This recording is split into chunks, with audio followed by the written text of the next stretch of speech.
శ్రీమతి లత గారి ఆధ్వర్యంలో జూన్ 15-16వ తారీఖుల్లో గానగాపురం యాత్ర మధుకరి సేవ సంప్రదించండి.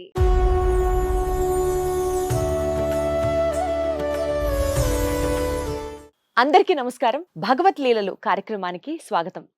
అందరూ చెప్తూ ఉంటారు మనం ఎప్పుడు ప్రశాంతంగా ఉండాలి, మన కోపాన్ని మన ఎమోషన్స్ని కంట్రోల్ చేసుకోవాలి, అసలు ప్రశాంతంగా ఉంటేనే మన జీవితంలో ఏదైనా సాధించగలం, ఇలా చెప్తూ ఉంటారు. ఒక్కొక్కసారి నాకు అనిపిస్తుంది, సరే మూడ్ బాగుండి అంతా బాగున్నప్పుడు సరే ప్రశాంతంగా ఉండడమేగా, ట్రై చేద్దాం, ప్రాక్టీస్ చేద్దాం, అఫర్మేషన్స్ చేసుకుందాం, మెడిటేషన్ చేద్దాం, ఇలా వస్తూ ఉంటాయి. కానీ నిజంగా ఆ సిచ్యువేషన్ వచ్చినప్పుడు మన ఎమోషన్స్ని మనం లూజ్ అవ్వకుండా ఉండడం అనేది ప్రాక్టికల్గా చాలా మందికి కష్టం, నాతో సహా. మరి ఎప్పుడు ప్రశాంతంగా ఎలా ఉండాలి, అసలు ఎప్పుడు ప్రశాంతంగా ఎందుకు ఉండాలి, ఇదే సబ్జెక్ట్ గురించి ఈరోజు భగవత్ లీలలు కార్యక్రమంలో మాట్లాడుకుందాం. మనతో పాటు ఉన్నారు ప్రముఖ వేద పండితులు నవీన్ శర్మ గారు. ఆయనతో ఒకసారి కనెక్ట్ అవుదాం. స్వామి నమస్తే. మీరు ఎప్పుడు ఇలాగే ప్రశాంతంగా ఉంటారా? మీకు కూడా కోపం వస్తుందా? ఫస్ట్ అది చెప్పండి. స్థితప్రజ్ఞస్య కా భాష అని చెప్పి, స్థితప్రజ్ఞుడికి భాష లేదుట. భగవద్గీతలో చెప్తాడు శ్రీకృష్ణ పరమాత్ముడు. ఆ స్థితప్రజ్ఞత అనేది ఎవరికి రాదు. అసలు అది గనక నేర్చుకోగలిగితే అతన్ని కన్నా సంతోషంగా ఉండేవాడు ఈ ప్రపంచంలో ఎవడు ఉండడేమో.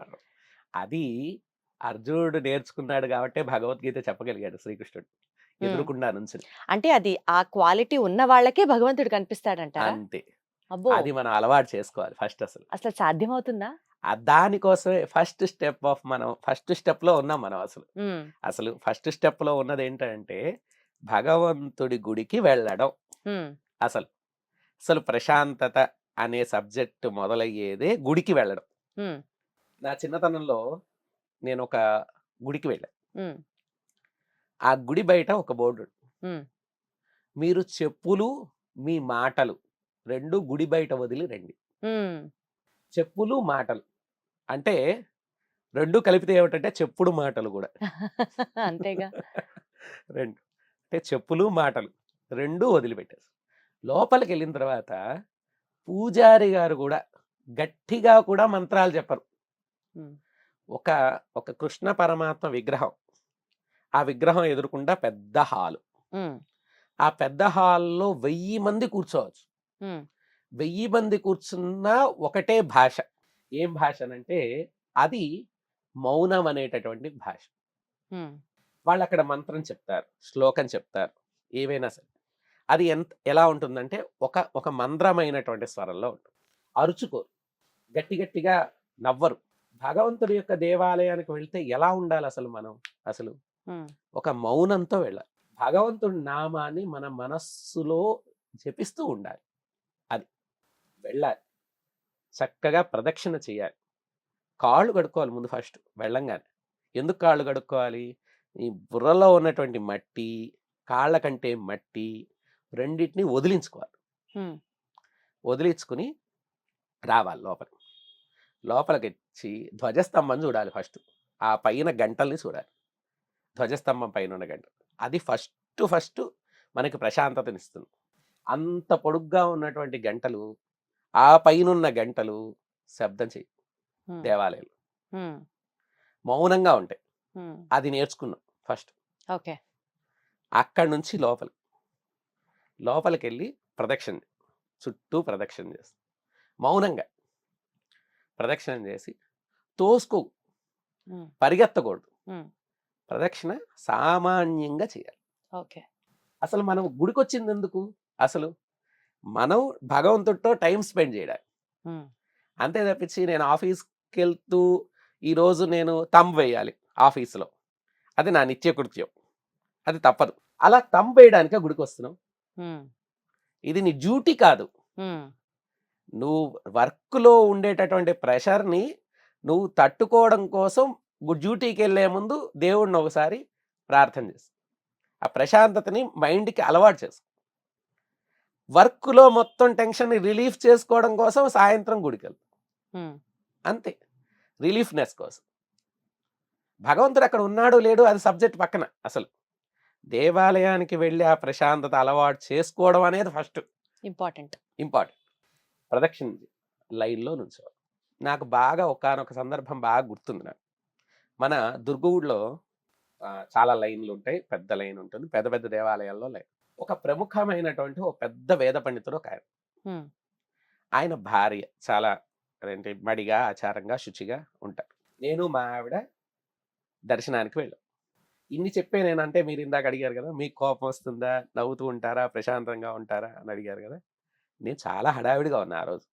ఉమ్, హడావిడిగా ఉండి ఎలాగైనా అమ్మవారి దర్శనం చేసుకుని అయ్యవారి దర్శనం చేసుకుని వెళ్ళాం. సరే ఏదో తెలుసున్న వాళ్ళు చకచక దర్శనం, అమ్మవారికి దర్శనం ప్రశాంతంగా దండం పెట్టుకున్నాం. అదే హడావిడిగా పరిగెత్తుకుంటూ స్వామివారి దగ్గరికి కూడా వెళ్ళాం. వెళ్తుంటే ఆవిడ లైన్లో నుంచున్నారు. ఉమ్, ఆవిడ వేద పండితుడి యొక్క భార్య, అంటే అక్కడ పనిచేసేటటువంటి వేద పండితుడి భార్య. ఉమ్, ఆవిడ తలుచుకుంటే 2 నిమిషాల్లో దర్శనం చేసుకుని వెళ్ళగల స్థాయి. ఓకే. ఆవిడ మడిలో ఇంకొకళ్ళతో ముట్టుకోరు. మడి అంటే సహజంగా ఒక ఒక విధానం. ఆ విధానంలో ఉన్నప్పుడు ఇంకొక విధానంలోకి పోరు. ఎవరిని ముట్టుకోవడం కానీ ఇలాగ ఏది చేయరు. ఒక ఒక ఒక వేలో వెళ్తారు. అయినా సరే ఆ లైన్లో నుంచుని ఉన్నారు. నేను వెళ్తున్న వాడిని 1 నిమిషం ఆగి ఆవిడని అడిగా, ఏమండి నన్ను తీసుకెళ్ళమంటారా, మా అమ్మగారు తీసుకెళ్ళమంటారా, భగవంతుడి దగ్గర నువ్వు తీసుకెళ్ళా, వెళ్తాలే సరదాగా. ఒక్క మాటలో చెప్పు తీసుకుని కొట్టిన అర్థం ఉంది. నిజంగా జ్ఞానోదయం అప్పుడు రావాలి. ఉమ్, భగవంతుడి ముందు ప్రోటోకాల్స్ వద్దు, ఉమ్, భగవంతుడి ముందు పరిగెత్తడం వద్దు. ఉమ్, భగవంతుడి దగ్గర మనం ఎందుకు వెళ్తున్నాం? ప్రశాంతంగా స్వామివారి దర్శనం. ఎంతసేపు భగవంతుడితో ఉండగలితే అంతసేపు. తిరుపతిలో అన్ని లైన్లు 24 గంటల సేపు 18 గంటల సేపు లైన్లో నుంచున్నారంటే నేను రోజు అనుకుంటూ ఉంటాను, నేను వాళ్ళందరూ నుంచున్న వాళ్ళు ఎంత అదృష్టవంతులు. ఒక రోజంతా భగవంతుడితో గడుపుతున్నారు. అసలు నువ్వు చెప్పద్దు, నామం నువ్వు చెప్పద్దు, నువ్వు ఏం మాట్లాడదు, ఆ గుళ్ళో ఉంటేనే అంతే, అదొక ప్రశాంతత. ప్రశాంతత అక్కడే ఉన్నావు. నువ్వు చెప్పకపోయినా ఇంకోటి అంటాడు గోవిందారు, మనం ఆటోమేటిక్ గా మనం అంటాం. ఉమ్, ఇంకోటి అంటాడు, లేకపోతే మనం అనలేదు, వింటాం. అసలు ఆ వేవ్స్ అన్నీ కూడా ఆ భగవంతుడి నామంతో కనెక్టివిటీ అయిపోయి ఉంటుంది. ఉమ్, మన మనస్సు, మన దేహము, మన ఆత్మ అన్నీ భగవంతుడితో కనెక్ట్ అయిపోయి ఉంటుంది. ఉమ్, అన్నన్ని సేపు భగవంతుడు ఉంచుతున్నాడు లైన్లలో అంటే వీళ్ళు ఎన్ని పూర్వజన్మల్లో ఎంత సుకృతం చేసుకున్నారు, వీళ్ళు ఇంతసేపు భగవంతుడితో ఉన్నారు, వీళ్ళు ఇంత అదృష్టం. అసలు నిజంగా నాకు పెద్ద ఉద్యోగం ఇచ్చి, పెద్ద స్థాయి ఇచ్చి, పెద్ద ధనం ఇచ్చి భగవంతుడు నన్ను దూరం చేశాడు వాస్తవంగా. అమ్మో, క్యూ లైన్ లో ఇన్ని గంటల నుంచి ఉంటే దాని వెనకాల ఇంత తాత్పర్యం ఉంటుందా, ఇలా ఆలోచించాలా అని మొట్టమొదటిసారి అనిపిస్తోంది నాకు. నిజంగా మనం ధనము హోదా వస్తున్న కొద్దీ భగవంతుడితో మనం గడిపే సమయం తగ్గిపోతూ ఉంటుంది. అవును. మనం హడావిడిగా వెళ్తాం, దర్శనం చేసుకుంటాం, హడావిడిగా వచ్చేస్తాం. ఇదంతా భగవంతుడితో మనకు కనెక్టివిటీ 5 నిమిషాలు, 10 నిమిషాలు, 2 నిమిషాలు, 3 నిమిషాలు, 1 నిమిషం, అర్ధ నిమిషం. చివరికి ఎలా ఉంటుందంటే, పంతులు గారు మా గోత్రామని చెప్పేసి మేము వెళ్ళిపోవాలి, ఆఫీస్కి వెళ్ళిపోవాలి, అయిపోయింది. కనీసం ప్రశాంతంగా అష్టోత్తరం పూజ కూడా చేసుకునే భాగ్యం కూడా లేదు. 4 స్తోత్రం ముక్కలు పారాయణ చేసుకునే అవకాశం కూడా లేదు మనకి. ఆ ప్రశాంతతని అలవాటు చేసుకోవడం మనం గుడికి వెళ్ళడం, అది అలవాటు చేసే ఫస్ట్ స్టెప్. అక్కడ మనం లైన్లో నుంచోవాలి. మన వంతు వచ్చేంత వరకు భగవంతుడి నామాన్నో, మనకు తోచిన స్తోత్రాన్నో ఏదో ఒకటి మనం మనసులో అనుకుంటూ ఉండాలి. మనకి స్తోత్రాలకు, మంత్రాలకు కనీసం ఒక నామం వచ్చు కదా. వెళ్ళినటువంటి భగవంతుడి పేరు ఏదో ఉంటుంది, కళ్యాణ వెంకటేశ్వర స్వామి, లేకపోతే ఆ సిద్ధి వినాయకుడు, గోవింద, ఏదో నీకు నచ్చిన పేరు. ఆ నచ్చిన పేరు చెప్పుకుంటూ వెళ్ళడం. వెళ్ళిన తర్వాత భగవంతుని ఆపాదమస్తకం చూడాలి, కాళ్ళ నుంచి శిరస్సు వరకు. ఎందుకు? స్వామివారికి ఈరోజు ఏం పట్టు పీతాంబరం కట్టారు, ఏం నగలేశారు, ఏ పూలమాలలేశారు కాదు, దానికోసం కాదు. అసలు స్వామివారిని నఖశిఖ పర్యంతం చూసి ఆ రూపాన్ని మనం మనస్సులోకి ఎక్కించుకోవాలి. ఎక్కించుకుని రావాలి. వచ్చి స్వామివారి ప్రసాదం అది టేస్ట్గా ఉన్నా, టేస్ట్లెస్గా ఉన్నా, ఎలా ఉన్నా సరే అది తీసుకోవాలి. వాడు ధనవంతుడైనా సరే, ధనహీనుడైనా సరే, విద్యావంతుడైనా సరే, విద్యాహీనుడైనా సరే, ఎవరైనా సరే ఆ ప్రసాదం దగ్గర అసలు తేడా లేదు. తీసుకోవాలి. తీసుకుని వచ్చి కూర్చుని ఆ భగవంతుడు రూపాన్ని మనం చూసాం కదా, దాన్ని ఇక్కడ మననం చేయాలి. మనస్సులో మననం చేయాలి. మననం చేసి మన హృదయ కమలంలో దాన్ని నిక్షిప్తం చేసుకోవాలి ఆ స్వామివారి. అప్పుడు అలా నిక్షిప్తం చేసుకుని ఎంత పెద్ద పనికైనా వెళ్ళండి, అది ఎంతో సులభంగా ఉంటుంది. చాలా సులభంగా ఉంటుంది. ఇదే ఒకానొక సందర్భంలో ఒక కథ మామూలుగా. గౌతమ బుద్ధుడి దగ్గర చాలామంది శిష్యులు. ఉమ్, చాలామంది శిష్యులు ఉంటే సరే ఆయన ఊర్లు తిరిగి భక్తిని ప్రచారం చేస్తూ ఉంటాడు. భక్తిని ప్రచారం చేస్తున్నప్పుడు ఈ శిష్యుల్లో ఒక శిష్యుడు ఆయన డౌట్ వచ్చింది. ఏమండి మీరు ఎప్పుడూ నవ్వుతూ ఉంటారు, ఎప్పుడూ ప్రశాంతంగా ఉంటారు, భక్తులు ఏవో కొన్ని అర్థం పర్థం లేని క్వశ్చన్లు అడుగుతూ ఉంటారు, విసిగిస్తూ ఉంటారు, అన్నం పెట్టరు, వెళ్ళిన చోట భిక్షాటనకి వెళ్తే భిక్ష పెట్టరు, ఏమీ చేయరు, అయినా అన్నం దొరికినా ఒకలాగానే ఉంటారు, దొరకపోయినా దొరకపోయినా ఒక ఒకలాగా. నవ్వుతూనే ఉంటారు. వాళ్ళు అడిగిన ప్రశ్నలకి మీరు నవ్వుతూనే సమాధానం చెప్తున్నారు. అది ఒకడేమో బాగా పులిసిపోయిన పండు ఒకటి ఇస్తాడు, బాగా తీయగా ఉన్న పండు ఒకటి ఇస్తాడు, అయినా సరే ప్రశాంతంగా మీరు తీసుకుంటున్నారు. ఇవన్నీ ఎలా సాధ్యం అసలు? దీనికి ఏమిటి కారణం అంటే, సరే ఆయన ఎడ్ల బండిలో వెళ్తున్నారు. ఎడ్ల బండిలో ఒక నది లాంటి ఒక చిన్న కాలవ లాంటి నది అది. ఆ కాలవ లాంటి నదిని దాటారు వీళ్ళు ఎడ్ల బండి దాటిన తర్వాత కొంచెం దూరం వెళ్ళంగానే ఆ ఎడ్ల బండిని ఆపి ఆ శిష్యుని పిలిచి, నాయన నాకు చాలా దాహంగా ఉంది, కొంచెం మంచినీళ్ళు తెచ్చి పెడతాను అంటే, సరే ఇప్పుడేగా మనం చెరువు దాటి వచ్చాం కదా కాలవ, అక్కడికి వెళ్ళి నీళ్ళు తీసుకున్నారు. లోటా తీసుకున్నారు, మట్టి పాత్ర పట్టుకుని వెళ్తే ఆ నీళ్ళన్నీ బురదగా ఉన్నాయి చాలా. ఎందుకు బురదగా ఉన్నాయంటే అప్పటి వరకు అది తెల్లటి నీళ్ళే, కానీ వీళ్ళు ఆ ఎడ్ల బండి దాటింది కదా, దాటడం వల్ల అదంతా బురదమయం అయిపోయింది. బురదమయం అయిపోతే ముంచుకుని తీసుకొచ్చి అది ఇవ్వబోతుంటే, వద్దండి ఈ నీళ్లు బాగాలేదు, ఇవి బురదగా ఉన్నాయని. పర్వాలేదు నేను తాగుతాను. ఆయన తాగి సరే ఇక్కడే కాసేపు కూర్చుంది. అయిన తర్వాత కాసేపు అయిన తర్వాత, నాయన నాకు దాహం వేస్తోంది, నీళ్ళు తెచ్చిపెట్టు. మళ్ళీ పట్టి పాత్ర ఉంచుకుని వెళ్ళి ఈసారి ఆ నది చాలా తేటమైనటువంటి నీళ్లుగా కనిపిస్తుంది.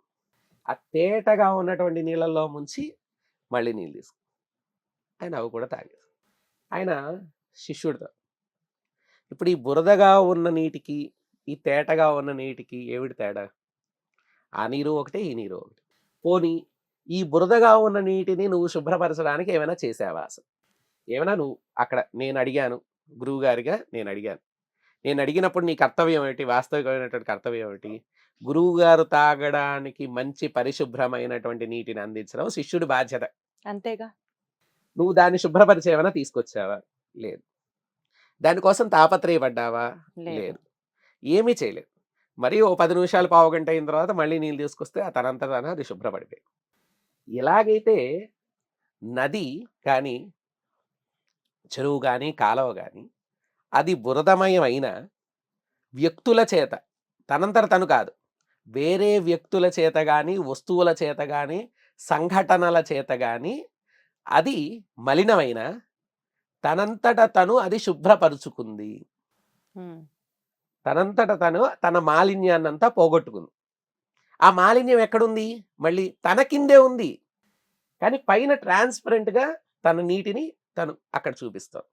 పైన నీటి, ఆ పైన నీటి ఉన్నటువంటి ఆ శుభ్రత ఉంది చూసా, అది నీ మనస్సు. నువ్వు నీ ఉండే సాంసారిక విషయాలు ఏవైతే ఉన్నాయో, బయట వ్యవహారాలు, పొద్దున్న లేచింది మొదలు రాత్రి పడుకునేంత వరకు చాలా వ్యవహారాలు ఉంటాయి ప్రతి వ్యక్తికి కూడా. దాంట్లో ఇష్టమైనవి ఉంటాయి, అయిష్టమైనవి ఉంటాయి, కష్టమైనవి ఉంటాయి, అలాగే కష్టం కానివి సులభమైనవి ఉంటాయి. వాస్తవంగా పెద్దవాళ్ళు ఏం చెప్తారంటే అయిష్టమైనవే తీసుకోవాలి, కష్టమైనవే తీసుకోవాలి. ఏదైనా సరే ఎప్పుడు కూడా తీసుకుంటేనే సుఖం విలువ ఆనందంగా ఉంటుంది. కష్టపడ్డవాడి యొక్క విజయం ఎంతో ఆనందంగా అనిపిస్తుంది. అసలు ఆ విజయం యొక్క ఆనందం అతను పొందేదానికి అనిర్వచనమైన, సులభంగా వచ్చే విజయం అవదు, ఇష్టంగా ఉండదు, దాని విలువ ఉండదు అసలు. కాబట్టి కష్టమైంది తీసుకోవాలి, అన్నీ తీసుకో. పొద్దు నుంచి సాయంత్రం వరకు నీ మనస్సులో చాలా రకాలైనటువంటి కుళ్ళు, కుతంత్రాలు, వైషమ్యాలు ఇత్యాదివన్నీ కూడా బురదగా మారిపోతాయి. నువ్వు ఏం చేయాలి? ఆ బురదంతటిని తొక్కేసేయాలి.